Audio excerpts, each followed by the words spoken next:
Hey everyone, ready for a deep dive into some really fascinating stuff about how our emotional experiences can actually shape our physical health? Yeah, it's a connection a lot of people don't really think about, For sure.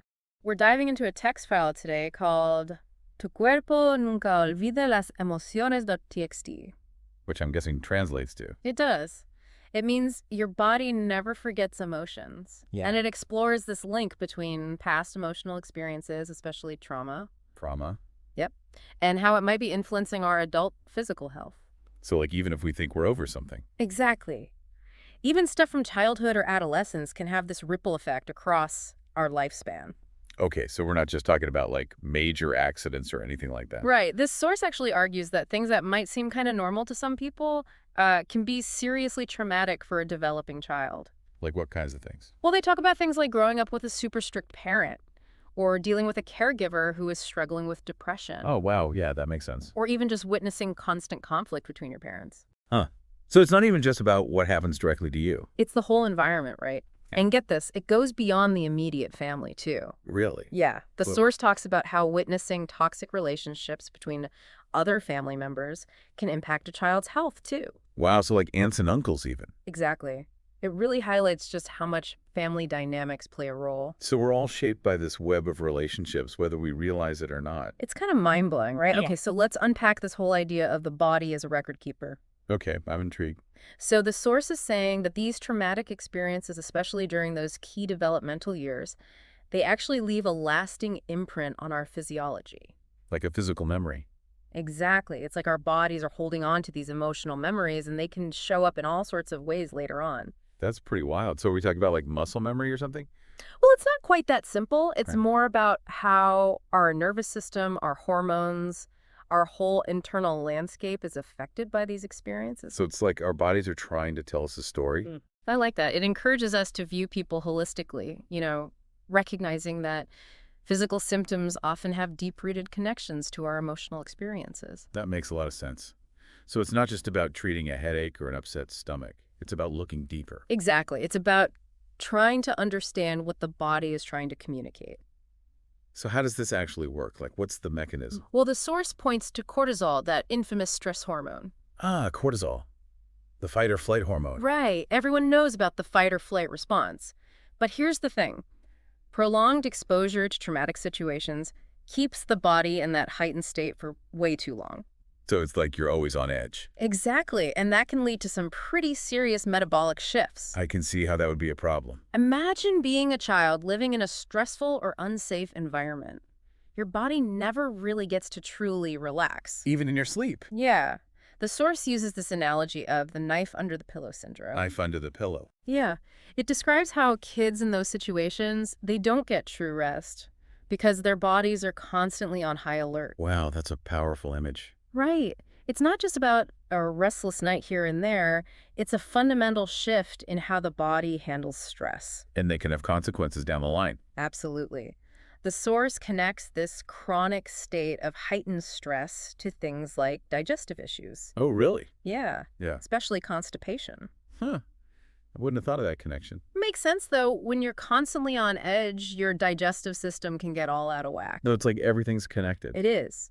It can also lead to sleep difficulties, which further messes with your body's natural rhythms. And I bet it can make chronic pain worse, too. You got it. Yeah. They even talk about fibromyalgia. It's amazing how much our emotional health can impact our physical well-being. It really is, and it gets even more complex because the source also suggests that trauma can be unconsciously replicated. Wait, so you're saying we might repeat the same patterns? Yeah, it's this idea that individuals might, without even realizing it, recreate the same traumatic dynamics they experienced in childhood. And that could show up in how we relate to others. Exactly. It can affect our personal relationships and even how we end up parenting our own children. Wow, that's heavy stuff. It is, but it's not about blame. It's about understanding how these patterns can persist and what we can do to break free. So it's about awareness. Yes, and taking responsibility for our own healing. And on that note, let's dive into some of the ways we can start to address this connection between our emotional experiences and our physical health. I'm ready for some solutions. Me too, but we'll save that for the next part of our deep dive. Sounds good. I'm hooked. I knew you would be. This stuff is fascinating. It really is. It makes you think differently about your own experiences, Exactly. And that's what we're all about here on the deep dive. bringing you the insights that matter. And hopefully helping you make some positive changes in your life. Oh. Me too. All right, we'll be back in a flash with more on how to heal from these past experiences and create a healthier, more fulfilling life. Can't wait. See you soon. So what to think about there, right? Yeah, it's pretty heavy stuff, but the good news is this source doesn't just leave us hanging. Right. It doesn't just point out the problem, it offers solutions. Exactly. It's about empowering us to actually do something. To take action and make a change. Exactly. This source is like giving us a toolbox filled with different approaches to healing. I like that analogy. So even if we can't erase the past completely, we can absolutely change how we relate to it.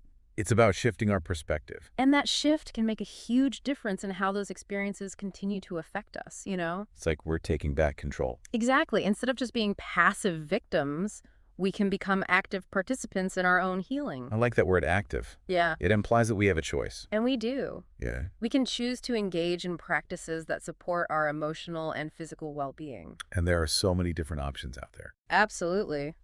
Some people might find traditional talk therapy helpful. Yeah.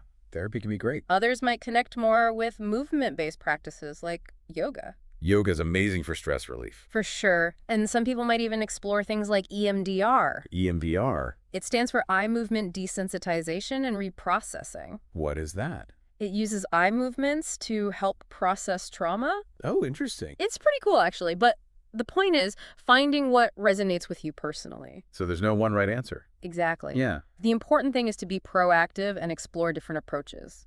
So let's talk about some of those approaches in more detail. Okay, so one of the things that really stood out to me in this source was this concept of chronic inflammation of low grade. You mentioned it briefly earlier. Yeah, but I think it's worth diving a little deeper. Okay, I'm listening. It's like this constant low-level inflammation simmering in the body. Like a fire that never quite goes out. And the source directly connects it to past trauma. So it's not just about the immediate impact of the trauma, it's this ongoing physiological response. Exactly. It's not the kind of inflammation you get with a sprained ankle or a cut, which is localized and supposed to help the body heal. This is more systemic. It's like a constant drain on your body's resources. I bet it can contribute to all sorts of problems. You got it.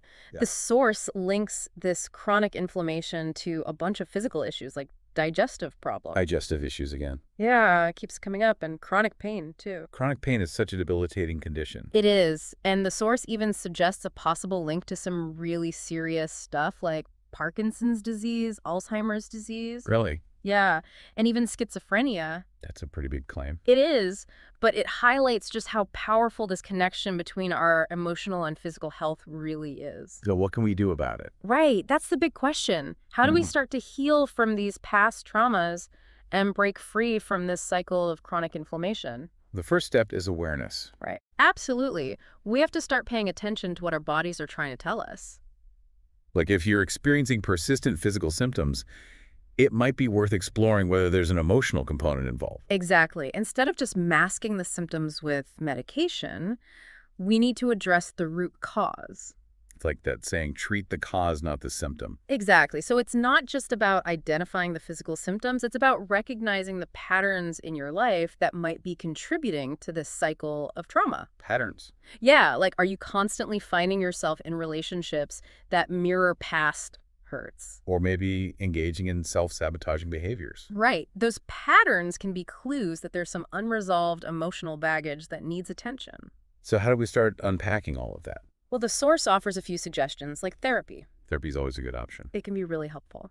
EMDR is another option. which we talked about earlier. Right. And there's also something called family constellations. Family constellations, what's that? It's a therapeutic approach that looks at family dynamics across generations. Wow, so it's like looking at the bigger picture. Exactly. And then there are mindfulness practices like yoga and meditation. Those can be really helpful for stress management. Definitely. They can help you connect with your body and learn to regulate your emotions. Even something as simple as journaling can be incredibly insightful. It's true. The most important thing is to find what works for you. There's no one-size-fits-all solution. So it's about experimenting and finding what resonates. Exactly. And remembering that healing is a journey, not a destination. It's not about reaching some perfect state of emotional well-being. It's about cultivating self-compassion, accepting where you are in the process, and continuing to move forward. Even if it's just one small step at a time. Exactly. And it's so important to remember that you don't have to go through this alone. Having a support system can make a world of difference. Whether it's a therapist, a trusted friend, or a support group. Having a safe space to process your emotions and share your experiences can be incredibly healing. It really can. This deep dive has been a real eye-opener for me. Me too. It's a reminder that we're not just minds and bodies operating independently. Everything is interconnected. And even though past traumas can leave lasting marks, we're not powerless. There are concrete steps we can take to heal, break free from those cycles, and cultivate a greater sense of well-being in our lives. It's a lot to absorb, isn't it? But this source doesn't just leave us with a bunch of heavy stuff to think about. Yeah, it actually ends on a pretty hopeful note. It does. It's not just about recognizing the problem. It's about empowering us to actually take action. Exactly. It's like, okay, we get it. Trauma can have a lasting impact, but what can we do about it? And the source gives us some really interesting tools to work with. Like what? Well, one thing that really resonated with me was this idea that even if our bodies never truly forget these experiences, we can still learn to rewrite the narrative.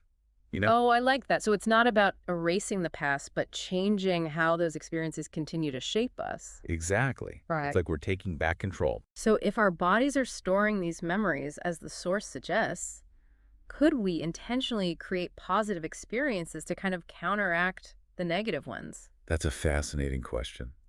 And it's something the source touches on briefly. So it's like we're actively building new pathways in our brains and bodies. Exactly. Yeah. And it ties into something else that's really important, understanding these patterns within our families. You mean like those family mandates we talked about earlier? Right. Sometimes these traumas aren't just our own. They're inherited or passed down through generations. So it's not just about individual healing, it's about recognizing that we're part of a larger system. And that we have a responsibility to break those cycles. It makes you wonder, if our bodies truly never forget, what kind of opportunities do we have to rewrite these stories? And what would it take to not only heal from those wounds, but to actually thrive in spite of them? That's a really powerful question. I think this deep dive has given us a lot to think about. It has. It's been really eye-opening. Definitely. It's a reminder that while our past experiences shape us, they don't have to define us. We have the power to choose how we move forward. And that choice starts with awareness and a commitment to taking care of both our emotional and physical well-being. And remembering that we're not alone in this journey. Absolutely. There's support available if we need it. And there's always hope for healing and growth. Couldn't have said it better myself. Well, that's about all the time we have for today's deep dive. Thanks for having me. It's been a great conversation. It really has. Thanks for joining us, everyone, and we hope this has given you some valuable insights into the connection between your emotional experiences and your physical health. And some inspiration to start rewriting your own story. Exactly. Until next time, take care of yourselves and keep exploring.